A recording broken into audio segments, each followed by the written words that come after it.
Rule number 2 verb के errors का error part हम करा रहे हैं आपको। इसमें रूल नंबर 2 की पहचान ये है कि इंग्लिश के सेंटेंस में एग्जामिनर हमें एज वेल एज लिख के देगा, अलोंग विद लिख के देगा, टुगेदर विद लिख के दे सकता है, अकेला विद मिलेगा बेटा, रेदर देन हो सकता है, या फिर एग्जामिनर हमें एडिशन टू लिख के देगा सेंटेंस के अंदर हिंट के तौर पे। ये नहीं मिला तो लाइक शब्द हो सकता है, डिसलाइक शब्द पे भी हमारा रूल अप्लाई होगा। ये भी नहीं मिला तो एंड नॉट लिख करके दे सकता है। इनमें से कोई भी शब्द अगर हमें इंग्लिश के सेंटेंस में दिखता है, ये सारे फ्रेजेस हैं, ये एग्जामिनर हिंट के तौर पे इंग्लिश के सेंटेंस में देता है, जिसके ज्ञान के बाद तुम्हें हिंदी बनाने या जचाने की कोई जरूरत महसूस नहीं होगी, पर तुम्हें ये शब्द याद जरूर रखने होंगे। इनमें से कोई भी शब्द हमें कहीं भी दिखता है, पहली बात तो ये याद रखो, ये है कंजंक्शनल फ्रेजेस। बोलना एक बार, क्या है? Conjunctional phrases. कंजंक्शन का काम होता है दो अलग अलग शब्दों को, सेंटेंसेस को, वाक्यों को आपस में जोड़ना। अब ये सारे भी कंजंक्शनल फ्रेजेस हैं, यानी ये भी दो अलग अलग सब्जेक्ट को आपस में क्या करेंगे? कनेक्ट करेंगे। यानी जब भी एग्जामिनर इन्हें किसी सेंटेंस में इस्तेमाल करके देगा तो दो अलग अलग सब्जेक्ट तुम्हें आपस में जुड़ते हुए दिखाई देंगे। एक सब्जेक्ट आगे होगा और एक पीछे। किस तरीके से? मैंने कह दिया I and not you are doing this. बच्चों एक बार सेंटेंस पढ़ना, I and not you are doing this. क्या तुम्हें ट्रिक का कोई भी शब्द सेंटेंस में दिख रहा है?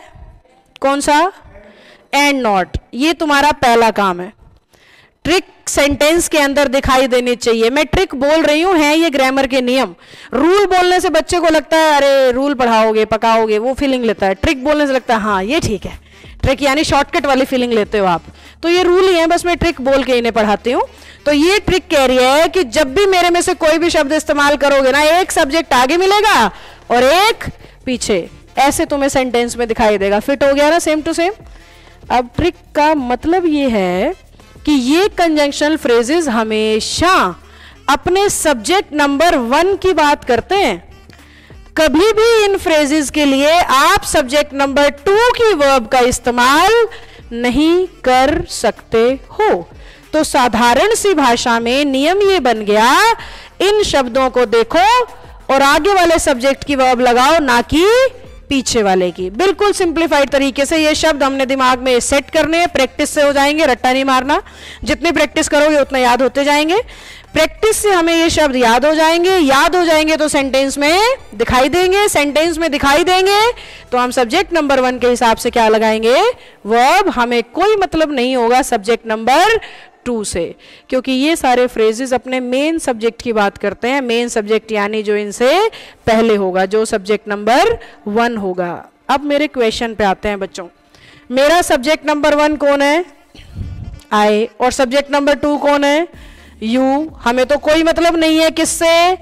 यू से। हमारा तो पूरा फोकस किस पे है? आई पे। अब आई के लिए इंग्लिश में आर लगता है या एम? तो सही सेंटेंस क्या तैयार हुआ? I and not you am doing this, जो बिल्कुल भी जचेगा नहीं, अजीब लगेगा।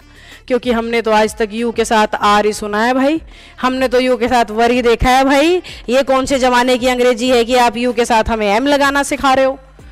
ये सही है क्योंकि एंड नॉट कह रहा है, मैं आई की बात कर रहा हूं, ना कि यू की। मेरा सब्जेक्ट आई है, ना कि यू। यू तो सिर्फ दिख रहा है तुम्हें बेवकूफ बनाने के लिए, तुम्हारे नंबर काटने के लिए। एग्जामिनर का काम क्या है? क्वेश्चन को उलझाना, जिससे तुम्हें कंफ्यूज करके तुम्हारे नंबर काटे जा सकें। तो जब वो एरर बनाएगा इसी के 4 टुकड़े कर देगा। और तुम्हें बस इतना पता होना चाहिए कि भाई एंड नॉट तो पहले सब्जेक्ट की वर्ब लेता है, आपने तो दूसरे सब्जेक्ट की वर्ब लगा दी। और पहले सब्जेक्ट की वर्ब लेता है तो आई के हिसाब से लगाएंगे हम एम। तो एक बार सही सेंटेंस क्या बना, सारे बच्चे पढ़ेंगे। I and not you am doing this. तुम्हारी तसल्ली के लिए हिंदी बना के दिखा रही हूं, ध्यान से सुनना। मैं ना कि आप इस काम को कर रहा हूं। मैं ना कि आप। तो काम को कौन कर रहा है? मैं। बात किसकी हो रही है? मेरी। तो वर्ब किसकी आएगी? मेरी, ना कि आपकी।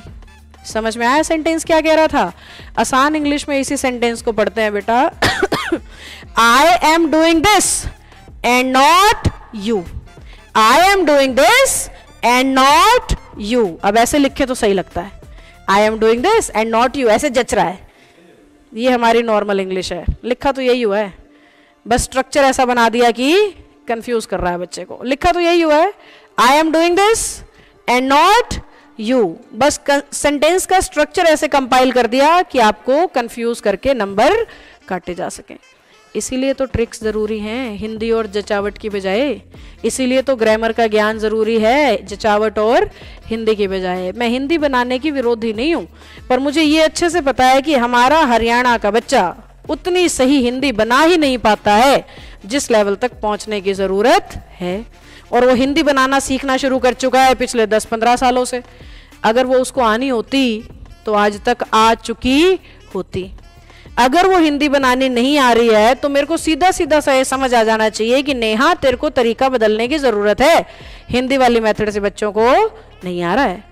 उस रीजन से मैं तुम्हें ऐसे पढ़ाती हूँ कि तुम्हें हिंदी ना बनानी पड़े, तुम्हें जचाना ना पड़े। तुम्हारा काम इतना ही है, इन शब्दों को देखो और पहले सब्जेक्ट की क्या लगा दो, वर्ब लगा दो। जब इस तरीके से पढ़ते पढ़ते तुम्हें इंग्लिश आने लग जाती है ना, फिर तुम किसी तरीके से कोई किताब पढ़ो, समझो आ जाएगा। सबसे बड़ा डर ही तो है, मन में डर है ना, नहीं आ रही, आज तक नहीं आई। वो डर जिस दिन मैंने निकाल दिया उस दिन तो खुद ही करने लग जाओगे, क्योंकि तुम्हें इंग्लिश पहले से आती है। मैंने तो बस याद दिलानी है।